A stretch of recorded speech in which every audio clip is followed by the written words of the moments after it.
नमस्कार, आप देख रहे हैं न्यूज 18 बिहार झारखंड। मैं हूं आपके साथ रुचिका राज। मोदी सरकार ने नए साल में केंद्रीय कर्मचारियों को बड़ा तोहफा दिया है। केंद्र ने 8वें वेतन आयोग के गठन के प्रस्ताव को स्वीकार कर लिया है।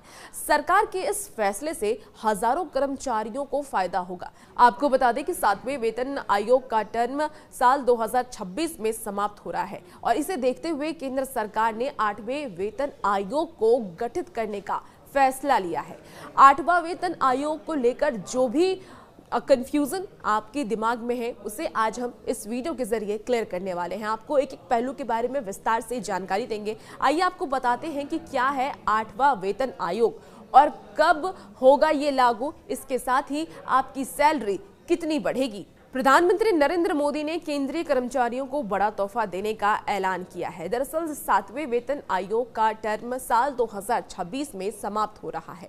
ऐसे में सरकार ने 8वें वेतन आयोग की तैयारी अभी से शुरू कर दी है। कैबिनेट ने केंद्र सरकार के कर्मचारियों के लिए 8वें वेतन आयोग के गठन को अपनी मंजूरी दे दी है और इसके लिए राज्य सरकारें, PSU आदि से विचार विमर्श उनकी तरफ से किया जाएगा। 8वें वेतन आयोग के अध्यक्ष और 2 सदस्यों के नाम पर जल्द ही ऐलान हो जाएगा। और आपको ये भी बता दें कि 7वें पे कमीशन 2016 में गठित हुआ था। कैबिनेट के फैसलों की जानकारी देते हुए केंद्रीय मंत्री अश्विनी वैष्णव ने ये बताया कि 8वां वेतन आयोग 2026 से लागू होगा। अब ऐसे में समय रहते सुझाव और सिफारिशें आदि के लिए इसका गठन जल्द करने का फैसला लिया गया है। क्या है 8वां वेतन आयोग, वो भी आप जान लीजिए। केंद्र सरकार की तरफ से एक आयोग का गठन किया जाता है। इसे वेतन आयोग कहा जाता है। यह केंद्र के सरकारी एम्प्लॉय के सैलरी स्ट्रक्चर में बदलाव की सिफारिश करता है। पिछला यानी कि 7वां वेतन आयोग फरवरी साल 2014 में गठन हुआ था। हालांकि इसे 1 जनवरी साल 2016 में लागू किया गया था। 7वां वेतन आयोग में कर्मचारियों की सैलरी 7,000 रुपए से बढ़कर 18,000 रुपए हो गई थी। अमूमन हर 10 साल में नए आयोग का गठन किया जाता है। कब से ये 8वां वेतन आयोग लागू होगा, जो 8वां वेतन आयोग बनाया गया है वो कब से लागू होगा वो भी आपको बता देते हैं। तो साल 2026 से लागू होने जा रहा है ये। ऐसे में इसकी अनाउंसमेंट इतनी जल्दी करने के पीछे का कारण समय रहते सुझाव और सिफारिशें आदि चीजें सही से हैंडल हो सके, इसीलिए इसका गठन इतनी जल्दी किया गया है। सरकारी कर्मचारियों को अभी तक 7वें पे कमीशन के तहत वेतन मिलता था।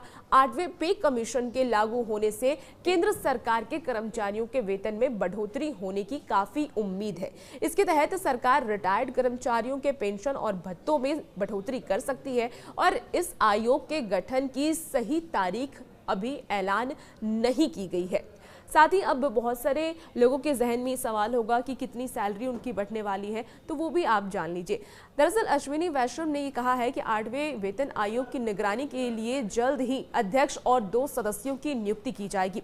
8वें वेतन आयोग के आने से सैलरी पर क्या फर्क पड़ेगा वो आपको बताते हैं। सैलरी सर्कुलेशन के लिए फिटमेंट फैक्टर एक महत्वपूर्ण भूमिका निभाता है। इससे यह तय होता है कि वेतन और पेंशन में कितनी बढ़ोतरी होगी।